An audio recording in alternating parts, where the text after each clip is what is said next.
16, 17 months, I guess we'll be number one. The max 16, 17 months in the world. I don't think उससे ज़्यादा time लगना चाहिए. अगर बीच में कुछ गलत हो गया तो पता नहीं. Rod, what's the strategy to get to number one? By the number one strategy to become number one is saying no. Say no to almost everything in life. And here's what I mean by that. If you look at our content, India mein top 5 things. You understand? Everybody understand Hindi? Yeah, perfect. Anyone who doesn't understand Hindi? Oh, so, okay. I'm going to take care of it. Sorry. So, I'll try to keep it in English, but because English is not my first language, I tend to switch it in Hindi. So, in India, if you look at my content, right, our podcast, our content, everything that works, which gets the maximum views, we don't do that. The top 5 categories in our country, which will get you the maximum views, you'll open any platform, you talk to any platform, CEO, chief, you look at the rankings, apart from us, you won't find anyone who's in our field. The top 5 categories that work. Number 1, horror. It really works in the podcast category. You will see in top 10, I think there are 6 or 7 podcasts which are horror. Number 2, religion. We don't do religion. Number 3, astrology. We don't do that as well. Number 2, sex and erotic conversations. We don't do that as well. Number 5, entertainment.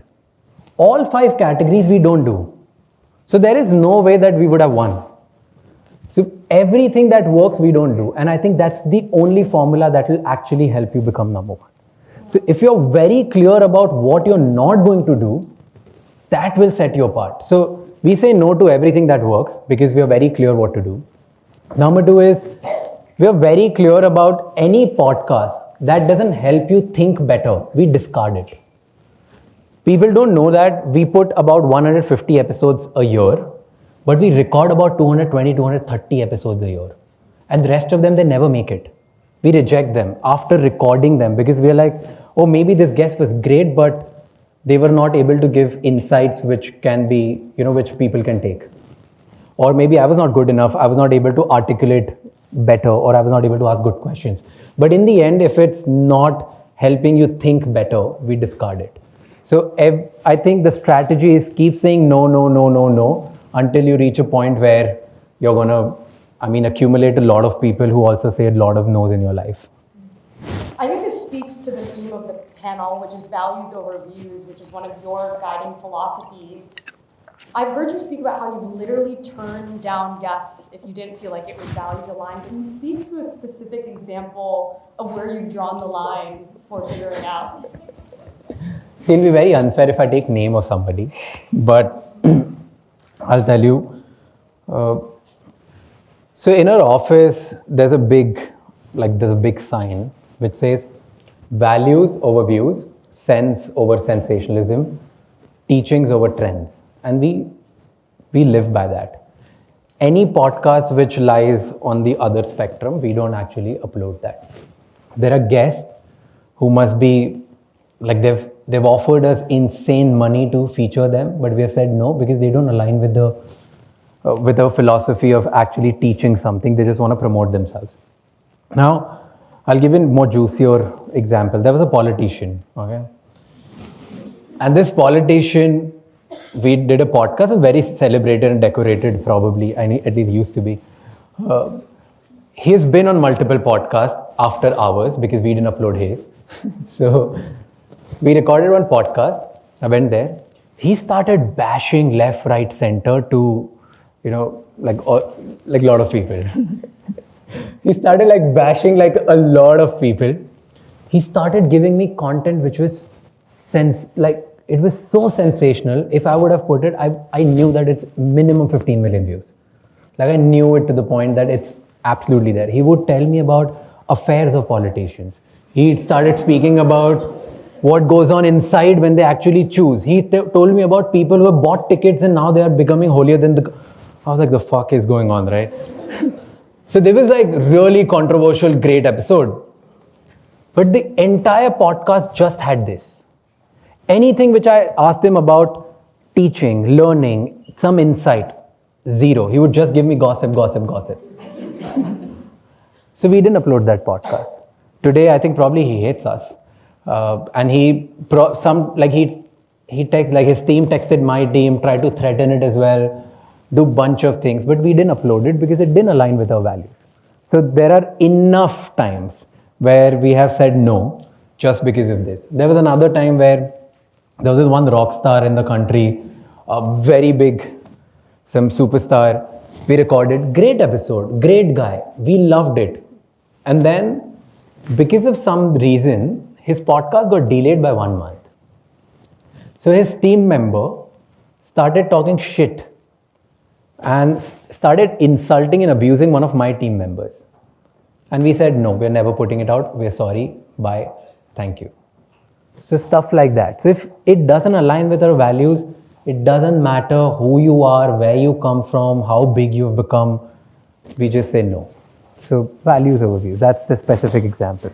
It's clear that you're very rigorous in your approach to values over views, but there are times that audiences have criticized you. And I want to speak about your episode with Vijay Mallya last year.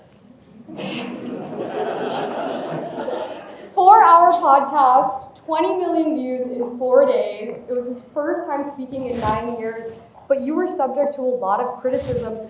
What do you say to the people that question your values over views ethos in that instance? And how do you generally deal with public pressure, having such a public platform? I genuinely don't think that I did anything wrong. I stand by it.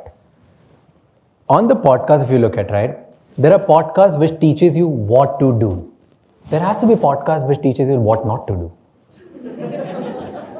Now it's up to you. How do you see that episode? Do you want to choose it as an inspiration to do something or not to do? It's up to you. I didn't do anything wrong. I along with my team, we tried to gather every information, every research which was possible. We looked at one type of political parties, their reviews. We looked at another type of political parties, their reviews. We consulted so many lawyers, so many people all around the world.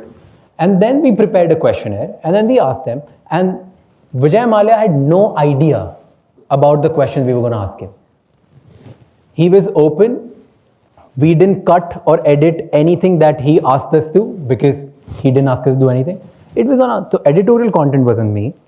There was an episode that I wanted to make because I was genuinely curious to understand what went wrong with him, because in India, there's a perception that if you're really rich, really powerful, really famous, you can get away with anything. And that's the larger sentiment. I also thought that was true. But in his case, it was not true. What went wrong? I was genuinely curious. And he was not on my dream list to actually do. I happened to be in London. I bumped into him. I thought, golden opportunity. I tried to convince him. It took us 6 months to convince him. He got convinced, we did it. So I don't think I've done anything wrong. How many of you have watched that episode? How many of you liked that episode just for the podcasting? How many of you, maybe you don't like Vijay Mallya, but you liked that entire thing, you felt like you've not wasted your 4 hours? See, I think majority. This is a representative sample, clearly. How do you deal with the public pressure, though, when you face that type of criticism? I don't look at that. I don't know what people are talking about me, honestly. Really? I don't have time. I have no clue if they're abusing me. I don't get high by compliments, and I don't let all the negative things affect me. Tunnel vision on number yes, one. I have no interest in what the world is saying. I have one moral compass. If tomorrow my mom and dad ask me, was this something that you're proud of? If I have the answer to that is yes, I'm doing it. I don't care if the whole world is against me. You said something interesting just now about the perception of India in the world. And what I love about your podcast is you always open by saying that you're trying to bring India's voice to the global stage. India has more than arrived in business and media and culture. But I'm curious, there's still things that we're getting wrong. What do you think the diaspora gets wrong about India today? One thing they get wrong is they still believe their parents' stories, which is about India, which was like 20 years ago, right? Not the India of today. India of today has changed.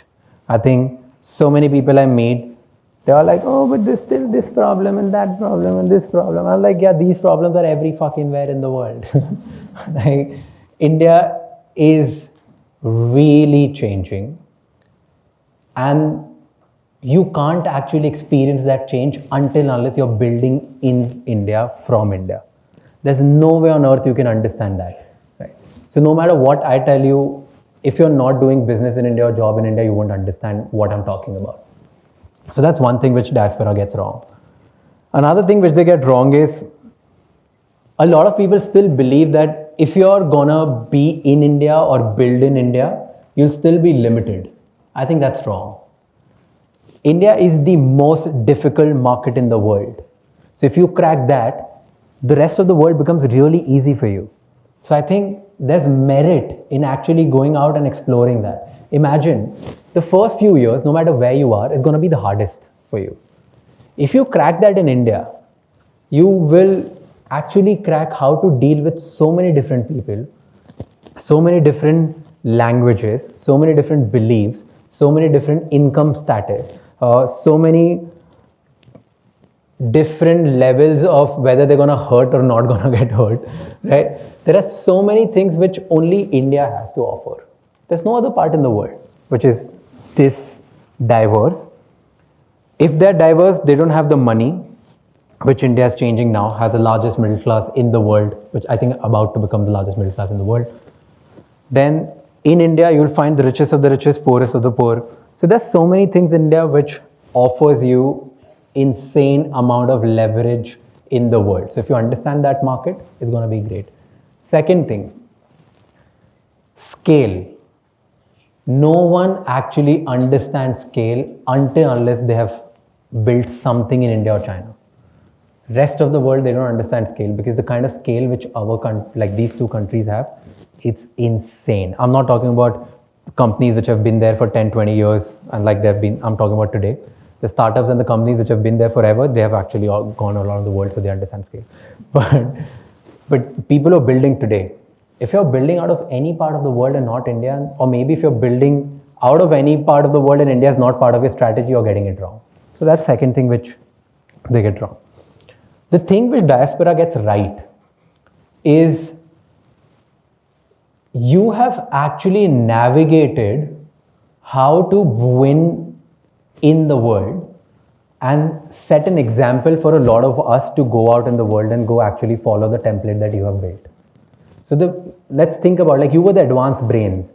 We are now the army which is going to come and show the world that what India is. That's what I believe is being right.